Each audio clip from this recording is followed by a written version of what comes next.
Bonsoir chers auditeurs et chères auditrices de notre web radio R212, Ali Boilou, en sa qualité d'internaute invité, partage son avis et sa réflexion avec vous dans cet article intitulé Descartes et le modèle mathématique. Le voici en podcast pour vous. Ali Boilou débute son article de la manière suivante.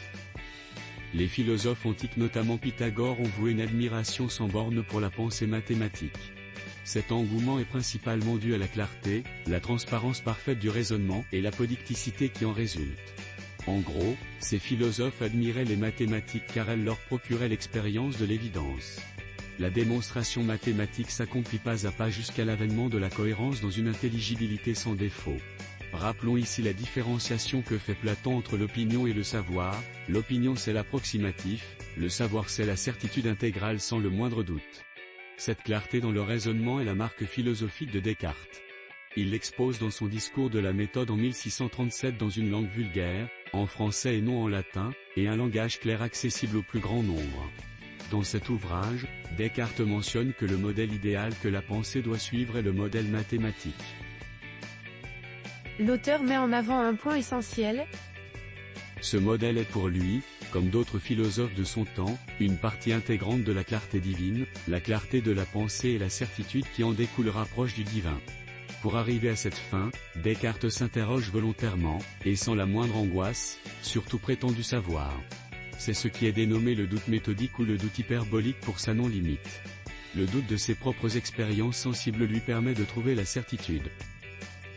À ce propos, Ali Boilou rappelle la célèbre formule de Descartes ainsi. Il y a lieu de rappeler la formule de Descartes, je doute, je pense, je suis. Qui doute, pense. Et qui pense, est. D'où je pense, donc je suis cogito ergo sum. Le sujet pensant est certain de lui-même. Descartes établit des règles théoriques pour bien étayer sa pensée. Le point de départ ne peut être qu'une évidence incontestable suivie d'une analyse de chacun des termes de la pensée, jusqu'aux éléments les plus simples. Il faut ensuite ordonner ces éléments simples selon un ordre de complexité croissante. Cela permet de saisir les éléments les plus complexes. Ainsi, il est plus aisé de vérifier que la série entière est claire et ne présente aucune lacune.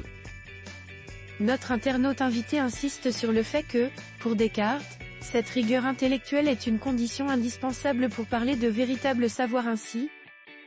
C'est seulement à cette dernière condition qu'il est permis de parler de savoir selon Descartes.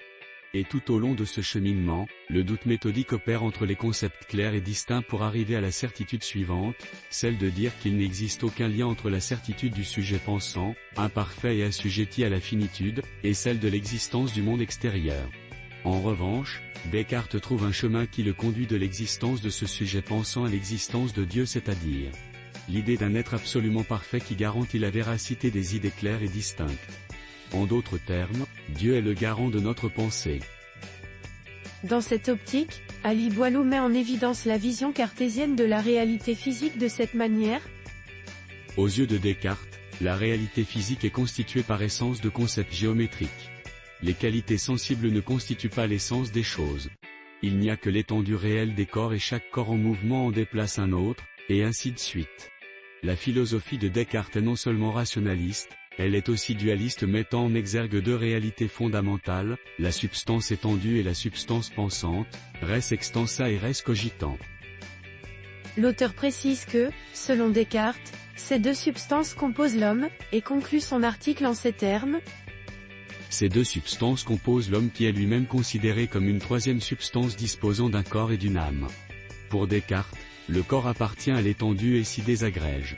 L'âme est une pure intériorité de la pensée qui ne disparaît jamais. En définitive, être cartésien c'est apprendre à juger correctement, exercer son esprit, l'entraîner, lui donner l'exigence d'une pensée claire et saine. Une fois cette habitude acquise, l'évidence suit et le bonheur suprême aussi. Chers auditeurs de la web radio R212, merci d'avoir été à l'écoute de ce podcast et de partager avec nous ce moment d'échange et de découverte. Votre présence et votre fidélité sont notre plus belle récompense. On se dit à très bientôt, si vous le voulez bien. Avec toute notre gratitude, l'équipe de R212,